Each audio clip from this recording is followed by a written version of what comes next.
കാശ്മീരിലെ പഹൽഗാമിലെ ബൈസറനിൽ ട്രക്കിങ്ങിന് എത്തിയ സഞ്ചാരികൾക്ക് നേരെ നടന്ന ഭീകരാക്രമണത്തിൽ 27 പേർ കൊല്ലപ്പെട്ടു. പട്ടാള വേഷത്തിലെത്തിയ തോക്കുധാരികളായ ഭീകരർ സഞ്ചാരികൾക്ക് നേരെ തുരുതുരെ വെടിയുതിർക്കുകയായിരുന്നു. കൊല്ലപ്പെട്ടവരിൽ ഒരു ഇറ്റാലിയൻ പൗരനും ഇസ്രായേലി പൗരനും ഉൾപ്പെടുന്നുണ്ട്. ആക്രമണത്തിന് പിന്നിൽ ലഷ്കർ-ഇ തോയ്ബ എന്നാണ് സംശയിക്കുന്നത്.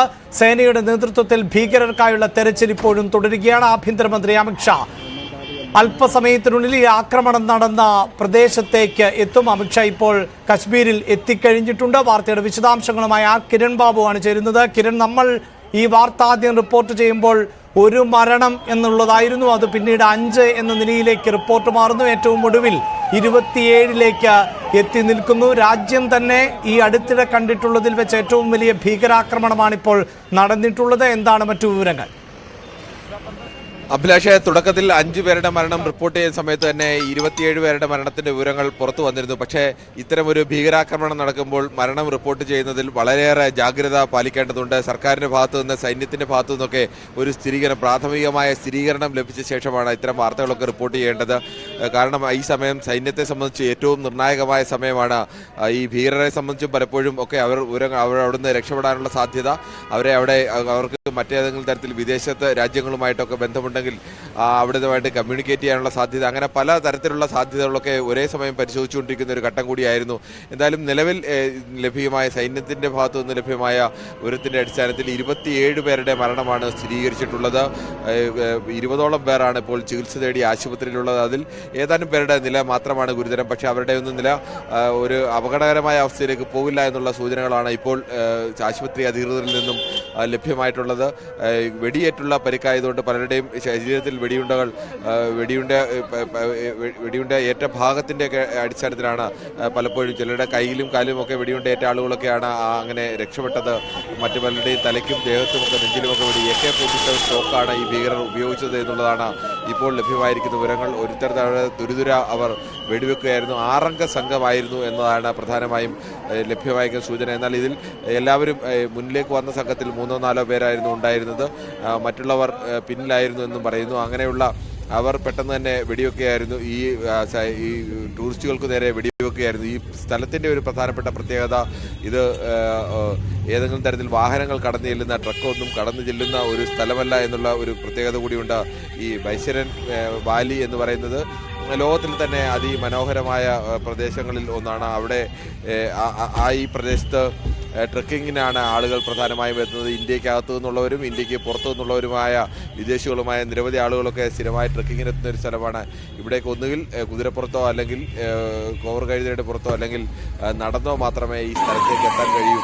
അങ്ങനെ ഈ സ്ഥലം പക്ഷേ അങ്ങനെ സാധാരണഗതിയിൽ ഒരു മൈൽഡ് അല്ലെങ്കിൽ മോഡറേറ്റ് ട്രക്കിംഗ് എന്ന് പറയുന്ന ഒരു പ്രദേശമാണ്. അതുകൊണ്ട് തന്നെ സാധാരണക്കാരായ ടൂറിസ്റ്റുകൾക്കൊക്കെ കുടുംബത്തോടൊപ്പം പോകാൻ കഴിയുന്ന ഒരു ട്രക്കിംഗ് സ്പോട്ട് കൂടിയാണ്.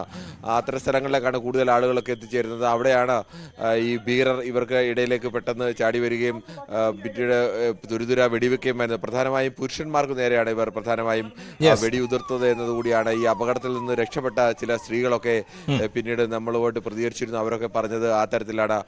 ചില ഭീഷണി സന്ദേശങ്ങളൊക്കെ അവർ നൽകിയിരുന്നു എന്നും പറയപ്പെടുന്നുണ്ട്. അതെ, എന്തായാലും ഈ പ്രദേശത്ത് ഇപ്പോൾ ആദ്യം ചെയ്തത്, അവിടെ അപകടത്തിൽപ്പെട്ടവരെ ഈ പ്രദേശവാസികൾ തന്നെയാണ്. അവിടെ കുതിരപ്പുറത്തൊക്കെ ഗൈഡുകളായൊക്കെ ഇവർക്കൊപ്പം ഉണ്ടായിരുന്നത്. അവർ എത്രയും വേഗം തന്നെ കുതിരപ്പുറത്ത് ഇവരെ താഴെ റോഡിൽ എത്തിച്ച് അവിടെ നിന്ന് വാഹനത്തിൽ പഹൽഗാമിലെ ആശുപത്രിയിൽ എത്തിക്കുകയായിരുന്നു. മറ്റു ചിലരെയൊക്കെ എത്തിച്ചത് പിന്നീട് സൈന്യത്തിന്റെ ഹെലികോപ്റ്ററിലെത്തിയ ഹെലികോപ്റ്റർ വഴിയാണ് പുറത്തെത്തിച്ചത്. അവിടെ ഉണ്ടായിരുന്ന മുഴുവൻ ടൂറിസ്റ്റുകളെയും ലോക്കൽ ഗൈഡുകളെയും അവിടുത്തെ കച്ചവടം ചെയ്തിരുന്ന ആളുകളെയൊക്കെ അടക്കം പൂർണ്ണമായും തന്നെ സൈന്യം വളരെ വേഗത്തിൽ തന്നെ അവിടുന്ന് മാറ്റി.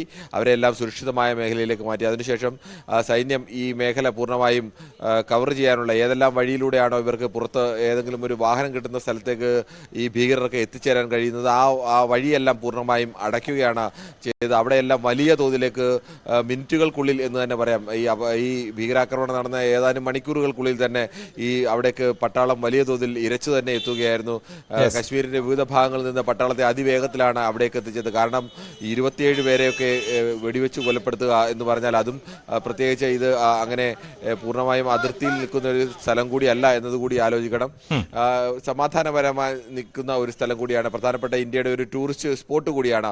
അവിടെ ഇങ്ങനെ ഒരു സംഭവം നടന്നു, ഇത്രയും ഉള്ളിൽ കടന്നു കയറി അങ്ങനെ ഒരു സംഭവം നടന്നപ്പോൾ ഈ ഭീകരരെ ജീവനോടെ അല്ലാതെ പിടിക്കുക എന്നുള്ളത് വലിയ ദൗത്യം തന്നെയാണ്. അതിനുവേണ്ടി സേനയുടെ ഭാഗത്തു നിന്ന് അതിവിപുലമായ തെരച്ചിലാണ് ഇപ്പോൾ നടന്നുകൊണ്ടിരിക്കുന്നത്. ഹെലികോപ്റ്റർ വഴിയുള്ള തെരച്ചിൽ പ്രധാനപ്പെട്ട ഒരു വെല്ലുവിളി എന്ന് പറഞ്ഞാൽ ഈ സ്ഥലത്ത് നിന്ന് രക്ഷപ്പെടാൻ അവർക്ക് സാധ്യത കുറവാണ് എങ്കിൽ പോലും കാടും മലകളും കൊക്കയും ചെങ്കുത്തായ പ്രദേശങ്ങളും ഒക്കെ അടങ്ങിയ ഒരു പ്രദേശമാണ്. അതുകൊണ്ട് തന്നെ ഈ സ്ഥലത്ത് കൃത്യമായി ഒളിച്ചിരിക്കാനുള്ള സൗകര്യങ്ങളൊക്കെ സ്വാഭാവികമായും ഇപ്പോൾ അമിത്ഷാ കശ്മീരിലേക്ക് എത്തിയിട്ടുണ്ട്. അല്പസമയത്തിനകം തന്നെ അദ്ദേഹം ഈ ആക്രമണം ഉണ്ടായ സ്ഥലം സന്ദർശിക്കുകയും ചെയ്യും. അമിത്ഷാ കശ്മീരിലെത്തിയതിന്റെ ദൃശ്യങ്ങളടക്കം പ്രേക്ഷകർക്ക് കാണാൻ സാധിക്കുന്നുണ്ട്. ഒപ്പം വിദേശകാര്യ വിദഗ്ധൻ ശ്രീ KP ഫാബിയൻ കൂടി ഇപ്പോൾ ടെലിഫോൺ ലൈനിൽ ഉണ്ട്. ശ്രീ KP ഫാബിയൻ, ഇവിടെ ഈ ആക്രമണത്തിന്റെ സ്വഭാവം പരിശോധിക്കുമ്പോൾ സൈനിക വേഷത്തിലെത്തി നേരിട്ട് നിറയൊഴിക്കുന്ന സാഹചര്യം ആണ് ഉണ്ടായിട്ടുള്ളത്.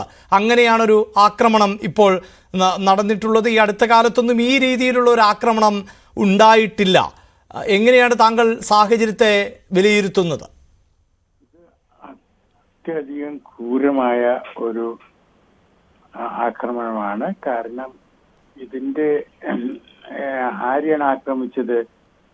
ടൂറിസ്റ്റിനെയാണ് ആക്രമിച്ചത്. അതൊന്ന് തന്നെ എല്ലാവരും ചോദ്യം ചോദിച്ചു, നിങ്ങൾ മുസ്ലിം ആണോ, നിങ്ങൾ ഹിന്ദു ആണോ, അങ്ങനെയൊക്കെ തരം തിരിച്ചാണ് വെടിവെച്ച് അവരാക്രമിച്ചത്.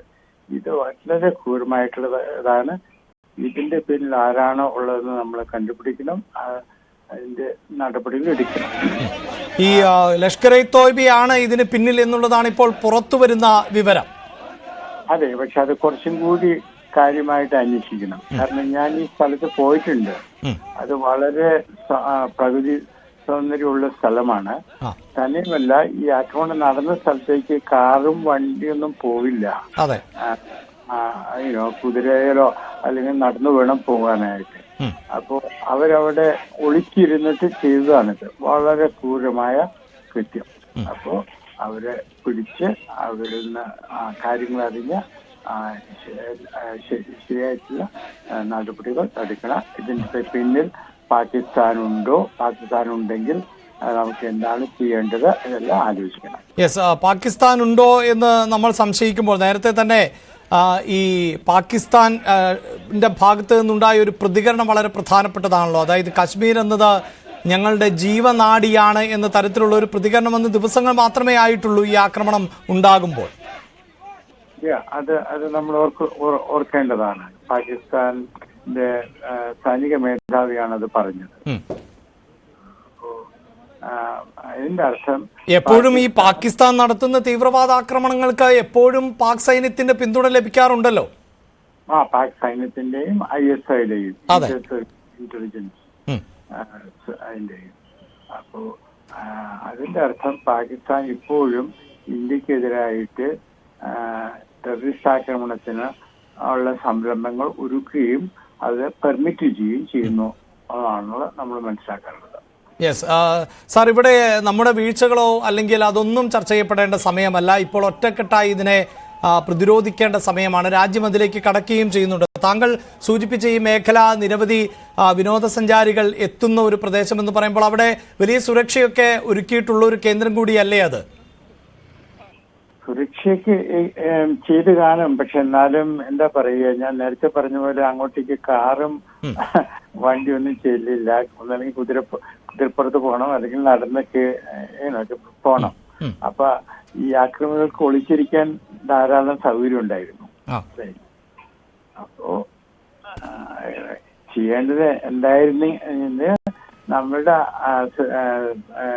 സെക്യൂരിറ്റി ഓഫീസേഴ്സ് ഹെലികോപ്റ്ററിൽ പോയി നോക്കണം ആരൊക്കെ അവിടെയുള്ളതെന്ന്. ഈ ഇപ്പോഴത്തെ ഒരു സമയം പ്രതികൂലമാകുമോ ഈ രാത്രിയായി എന്നുള്ളത്?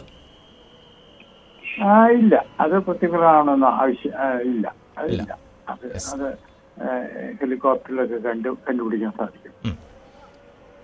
വളരെ നന്ദി ശ്രീ KP ഫാബിയൻ ഞങ്ങളോട് പ്രതികരിച്ചതിന്. രാഹുൽ ഈശ്വർ വീണ്ടും തുടരുന്നുണ്ട്. രാഹുൽ, ഈ സൂചിപ്പിച്ചതുപോലെ ശ്രീ KP ഫാബിയൻ പറഞ്ഞതുപോലെ തെരഞ്ഞു പിടിച്ചുള്ള ആക്രമണമായിരുന്നു. മാത്രമല്ല ഈ മരണപ്പെട്ട ഒരാളുടെ ഭാര്യയെ ഉദ്ധരിച്ചുകൊണ്ട് മാധ്യമങ്ങൾ റിപ്പോർട്ട് ചെയ്യുന്നത് വളരെ കൃത്യമായി പ്ലാൻഡായി, അതായത് തെരഞ്ഞു പിടിച്ച്, അതായത് ഇവരുടെ വാക്കുകൾ നമ്മൾ പറയുകയാണെങ്കിൽ ഈ സ്ത്രീ എന്നെയും കൊല്ലൂ എന്ന് ഈ തീവ്രവാദികളോട് ആവശ്യപ്പെട്ടപ്പോൾ നിന്നെ കൊല്ലില്ല, ഇത് പോയി മോദിയോട് പറയൂ എന്ന തരത്തിലുള്ള പ്രതികരണമടക്കം ഉണ്ടായി ഈ തീവ്രവാദികളുടെ ഭാഗത്ത് നിന്ന് എന്നാണ് മനസ്സിലാക്കാൻ കഴിയുന്നത്. രാഹുൽ, അങ്ങനെ തന്നെയാണ് ചില ദേശീയ മാധ്യമങ്ങൾ റിപ്പോർട്ട് ചെയ്യുന്നത്. പല്ലവി എന്നാണ് ആ സ്ത്രീയുടെ പേര്.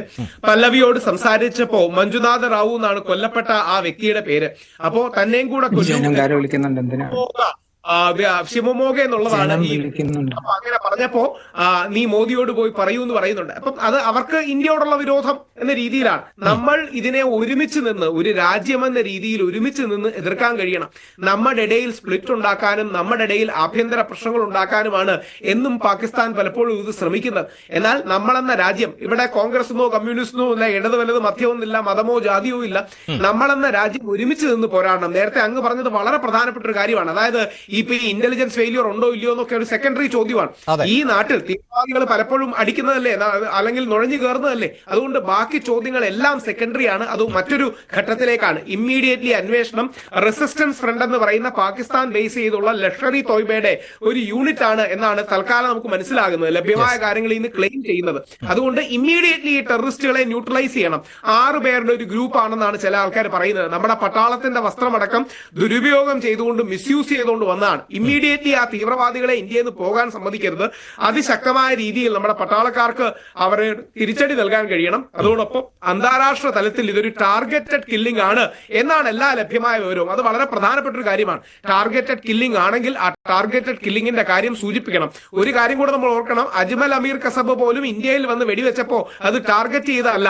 ആ ജൂയിഷ് സെന്ററിൽ ഒഴിച്ച് ബാക്കി ഒരു സ്ഥലങ്ങളിലും ആരോടും ജാതിയോ മതമോ ഒന്നും ചോദിച്ചിട്ടില്ല. അത് ടാർഗറ്റഡ് ആണെങ്കിൽ അന്താരാഷ്ട്ര തലങ്ങളിൽ അത് ഉയർത്തുകയും പാകിസ്ഥാനിലുള്ള ഈ തീവ്രവാദ ഭീകരവാദ മൈൻഡ് സെറ്റിനെ ഇല്ലാതാക്കുന്ന രീതിയിൽ മുമ്പോട്ട് പോകണം. അതായത് കുറച്ചുകൂടെ കൃത്യമായി പറഞ്ഞാൽ ഇത് ഇസ്ലാമിസ്റ്റ് ടെററിസ്റ്റ് അറ്റാക്ക് ആണ് പാകിസ്ഥാന്റെ തീവ്രവാദത്തോടൊപ്പം എന്നാണ് എങ്കിൽ അതിനെ ഉയർത്തി കാണിക്കണം. ഇസ്ലാമിക് എന്ന് പറയുന്നത് പരിശുദ്ധമാണ്, ഇസ്ലാമിസ്റ്റ് എന്ന് പറയുന്നത് തെറ്റാണ്. നമ്മളെല്ലാം അങ്ങനെ തന്നെയാണ് പറയുന്നത്. അതുകൊണ്ട് ആ രീതിയിലുള്ള അതിശക്തമായ നടപടികളുമായി നമ്മുടെ രാജ്യം തീർച്ചയായും രാഹുൽ സൂചിപ്പിക്കുന്നത് പോലെ രാജ്യം ഒറ്റക്കെട്ടായി നിന്ന് ചെറുക്കേണ്ട സമയമാണ്. ഇതാ ദൃശ്യങ്ങളിൽ അത് നമുക്ക് കാണാൻ സാധിക്കുന്നു. മുഖ്യമന്ത്രി അടക്കമുള്ളവർ, ആഭ്യന്തരമന്ത്രി അമിത്ഷാ നിമിഷങ്ങൾക്കകം കശ്മീരിലേക്ക് എത്തുമ്പോൾ മുഖ്യമന്ത്രിയും സൈനിക മേധാവിയും സൈനിക ഉന്നത ഉദ്യോഗസ്ഥരുമെല്ലാം ഈ യോഗത്തിൽ പങ്കെടുക്കുകയാണ്. അടിയന്തരമായ യോഗം വിളിച്ചു ചേർക്കുന്നു, സാഹചര്യങ്ങൾ വിലയിരുത്തുന്നു. പ്രധാനമന്ത്രി നരേന്ദ്രമോദി ഇപ്പോൾ വിദേശത്താണുള്ളത്. പ്രധാനമന്ത്രിയെ കാര്യങ്ങൾ ധരിപ്പിക്കുന്നു. എല്ലാവരുടെയും ശരീരഭാഷയിൽ നിന്ന് രാജ്യം എത്രത്തോളം ഞെട്ടലോടെയാണ്, ദുഃഖത്തോടെയാണ് ഈ ആക്രമണത്തെ കാണുന്നത് എന്നത് അവരുടെ ശരീരഭാഷയിൽ നിന്ന് തന്നെ വ്യക്തമാണ്. ബ്രിഗേഡിയർ വേണു നായർ കൂടി ചർച്ചയുടെ ഭാഗമാകും ഇടവേളയ്ക്ക് ശേഷം.